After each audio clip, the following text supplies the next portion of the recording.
Hola, ¿cómo les va? Bienvenidos a otro programa de diagnóstico y debate. Existen una serie de dolencias o problemas de origen psicológico que generan una serie de inconvenientes en los desarrollos o fundamentalmente en la posibilidad de integración a la sociedad de determinadas personas y que se denominan de distintas maneras. A veces hablamos de autismo, otras veces del mal de Asperger, que es uno de los que últimamente ha estado en la consideración de la opinión pública, dada la presencia de una madre que estuvo conversando al respecto. Y entonces nos pareció oportuno tratar el tema en el programa, conversar con un especialista y desentrañar las alternativas de esta enfermedad y ver hacia dónde vamos, dónde estamos parados, qué es lo que pasa.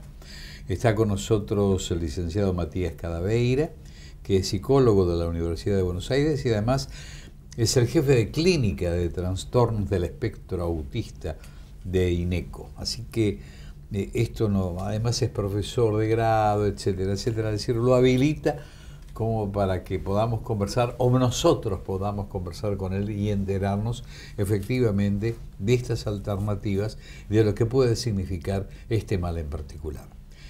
Gracias por venir, Matías, muy gentil. Gracias a ustedes por la invitación.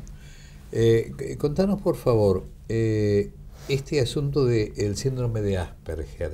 ¿En qué consiste fundamentalmente? Porque nosotros tenemos conocido el asunto del autismo, pero no sabíamos mucho, no se sabía mucho sobre el de Asperger o Asperger. Bueno, antes que nada, está muy bien hecha la relación entre autismo y síndrome de Asperger. A partir del 2013 esto se oficializa con los consensos internacionales, donde el síndrome de Asperger pasa a ser la condición más leve dentro de los trastornos del espectro autista. Quizás hacia una punta del espectro, cuando hablamos de espectro hablamos de una variabilidad importante, ¿no? Y en una punta del espectro podemos encontrar a personas con autismo sin haber desarrollado todavía el lenguaje verbal y con posible discapacidad intelectual, y en la otra punta del espectro hablamos de personas con autismo de alto funcionamiento cognitivo o síndrome de Asperger, donde a los 2 años estas personas tuvieron que haber desarrollado el lenguaje y no hay una dificultad o una demora en la adquisición del lenguaje más formal, ni tampoco hay discapacidad intelectual. Las personas con síndrome de Asperger tienen una inteligencia promedio o incluso superior. Hay personas con Asperger superdotadas con altas capacidades intelectuales. Ahora, la pregunta obligada ¿es hereditario este problema? ¿Cómo surge? Al comienzo de la charla vos hablaste del origen psicológico, ¿no? Hoy en día hay un fuerte acuerdo, digamos, entre los psiquiatras, neurólogos y psicólogos de que el origen es psiconeurobiológico, justamente porque hablamos de cuestiones hereditarias, no hereditarias en tanto que tal padre, por ser de determinada manera, correcto, hace que su hijo lo tenga, no hablamos de culpa en los padres, por eso no queda solamente lo psicológico, y sí hablamos de neurobiológico porque empezamos a ver que hay hermanos que tienen el mismo síndrome, empezamos a ver que hay un padre que a partir del diagnóstico de su hijo empieza a repreguntarse cosas de su vida, busca y consigue el diagnóstico para sí mismo, y empezamos a darnos cuenta que en la misma familia, a nivel de árbol genealógico, hay determinadas dificultades, y también hablamos de lo neurobiológico por cuestiones ya teóricas, ¿no? Y muchas investigaciones que habilitan a pensar que tenemos la parte la epigénesis se llama esto, ¿no? Que tenés los factores hereditarios, los factores genéticos, también los factores ambientales y una cierta susceptibilidad genética, ¿no? De por qué a mí me toca y no a mi hermano, o sí a 2 mellizos, o en 2 mellizos a uno sí y a otro no. La realidad es que no podemos hablar de culpa en los padres, esto se hablaba en los 70, y hay un autor muy interesante, se llama Jaime Barilco, sí, que Barilco lo que dice es la única culpa que tienen los padres es la de dejar sentirse culpables. La realidad es que el síndrome de Asperger no es una enfermedad, es una condición de vida que acompaña a la persona desde que nace y la acompaña durante toda su vida. No es curable. No es curable porque no es una enfermedad. Correcto. Pero sí lo que uno ve con el tratamiento es que le puede ir enseñando a la persona determinadas habilidades en cualquier área del desarrollo, sea lenguaje simbólico, Muchas personas con Asperger decodifican literalmente chistes, metáforas, sarcasmos. Entonces uno tiene que realmente trabajar estas cuestiones porque en la escuela, imagínense si alguien dice tal cosa, hay un texto y hay un subtexto, ¿no?, en las palabras. Uno en un discurso puede estar diciendo las miradas matan y no significa literalmente que las miradas matan. En cambio, un chico con Asperger puede quedarse así o puede decodificar algo que esto puede ser motivo de broma para el día de mañana o blanco fácil para el bullying.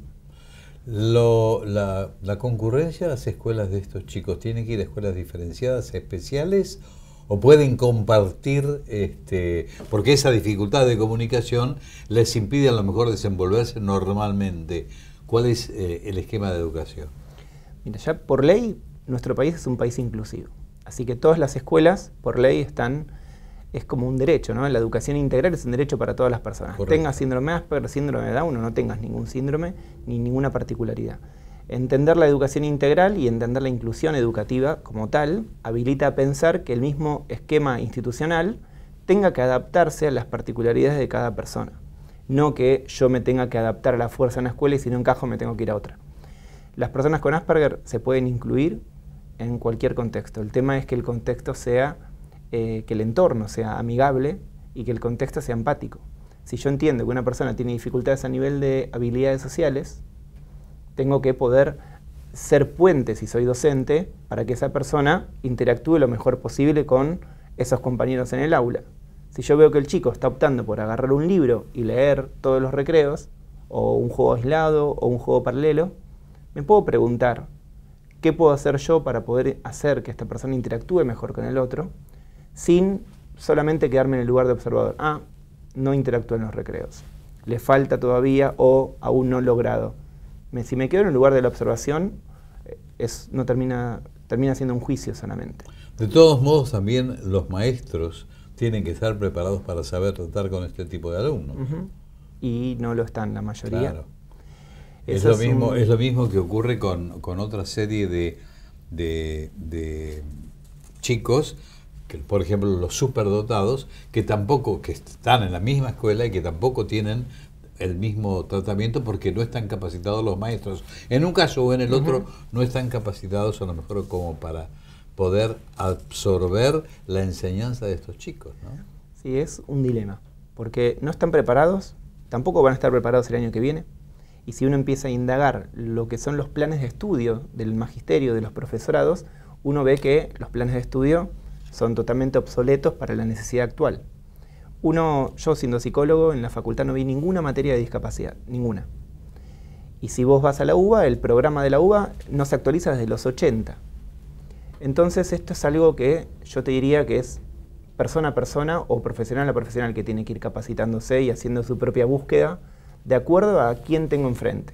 Tengo 3 alumnos que necesitan de mí en el sentido de que no están respondiendo a los conocimientos o a la forma de adquirir tal conocimiento de forma gradual o lineal. Bueno, yo como adulto soy responsable de cómo esa persona está aprendiendo en el aula o de cómo mi paciente puede resolver tal problema en el consultorio. Yo creo que no tenemos que esperar a que los docentes estén preparados o que las escuelas estén preparadas, sino que hay que empezar a hacer escuela por escuela, docente por docente, y que el movimiento de capacitación sea no estar esperando a que venga a tocarme la puerta. No, sobre todo con la aparición de este tipo de dolencias. Pregunto, independientemente de que los chicos o las personas que tienen este problema tienen que asistir regularmente a sesiones, ¿no? Cada vez la detección está siendo cada vez más temprano. Antes había personas que ni siquiera llegaban al diagnóstico de Asperger porque justamente cuando nosotros íbamos a la escuela, quizás uno haciendo memoria recuerda aquel alumno, aquel compañero que no tenía tantas ganas de ir a los cumpleaños, no interactuaba tanto en los recreos, tenía una inteligencia que vos te dabas cuenta, pero en ese momento no se habilitaba un diagnóstico. Hoy en día, si los padres o la misma persona empieza un proceso de evaluación diagnóstica es porque realmente encuentra dificultades, ya sea en el ámbito social, en el ámbito laboral, en el ámbito educativo. En función de eso, uno puede establecer y trazar un plan de tratamiento de acuerdo a las áreas afectadas que tal persona tiene, ¿no? Por más que compartan un mismo signo, un mismo cuadro diagnóstico, no todas las personas tienen las mismas dificultades. La pregunta ¿es irreversible esta falta de comunicación o con los tratamientos se puede alcanzar cierto grado de evolución que los conecta más? No es, digamos, como falla en la comunicación. Hay dificultades a nivel de comunicación social, no son chicos que no se comunican, ¿no? Siempre que hay más, la dificultad está más del ámbito de las habilidades sociales. ¿Cómo puedo hacer yo para ser más asertivo? ¿Cómo puedo hacer yo para no meter la pata y no decir cosas que te pueden llegar a lastimar a vos? No porque haya mala intención, sino porque justamente hay metidas de pata. Los tratamientos justamente auguran mejorar la calidad de vida de las personas. Si esta persona tiene dificultades para decodificar el lenguaje simbólico, los chistes, se va a trabajar en chistes, metáforas. Si esta persona tiene dificultades para una conversación, entonces son chicos que tienen intereses absorbentes. Entonces son fanáticos y pueden ser pequeños profesores de un tema en particular. Por ejemplo, tengo un paciente de 5 años que es fanático de volcanes. Entonces, todo lo que es volcanes va a saber más que todos nosotros juntos. Pero si yo estoy hablando con vos todo el tiempo y me hablas de volcanes, y me hablas de volcanes, y me hablas de volcanes, el resto ya se va a ir. Esa conversación no va a durar. Entonces, a este chico se lo va a ayudar en un taller de habilidades sociales para poder interactuar en esta conversación, esperando, primero chequeando los rasgos no verbales de tu cara para ver si estás atento a mí.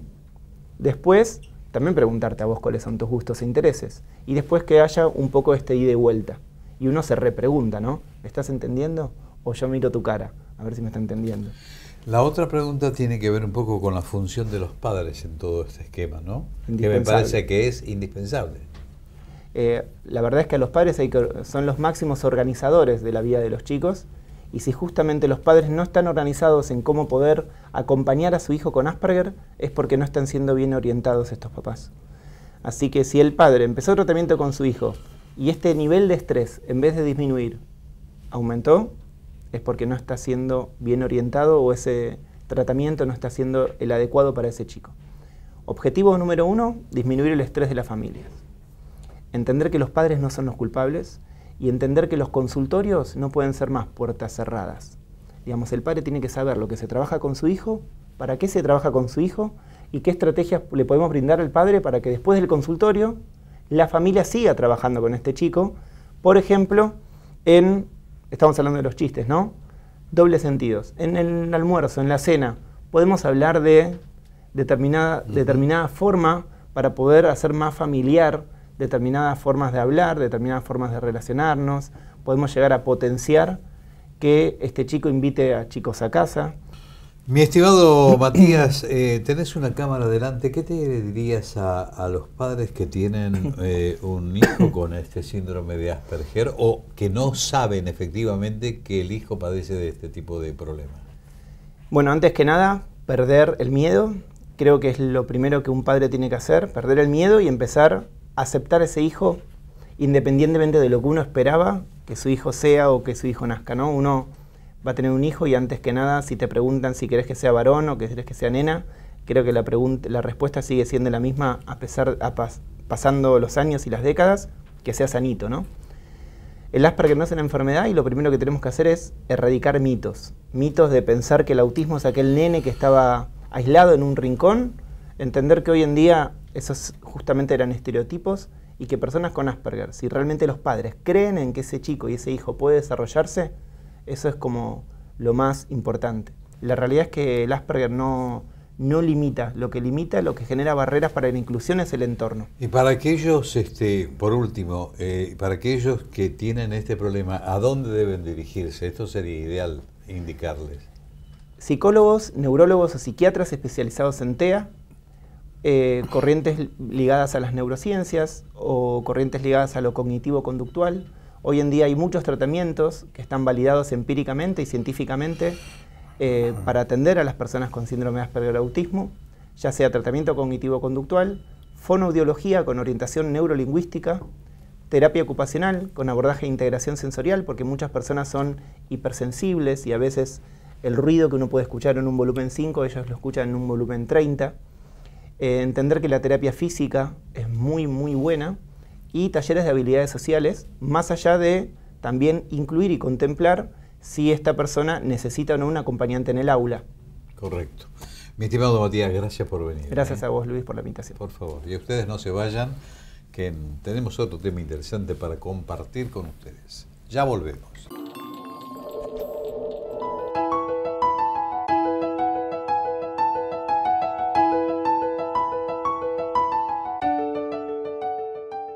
La salud es una condición básica para el desarrollo equitativo e inclusivo. Somos 10.000 centros de diagnóstico y tratamiento médico, 15.000 profesionales y 50.000 trabajadores en todo el país. CADIME, Cámara de Instituciones de Diagnóstico Médico. www.cadime.com.ar. Fundación DPT, potenciamos el talento.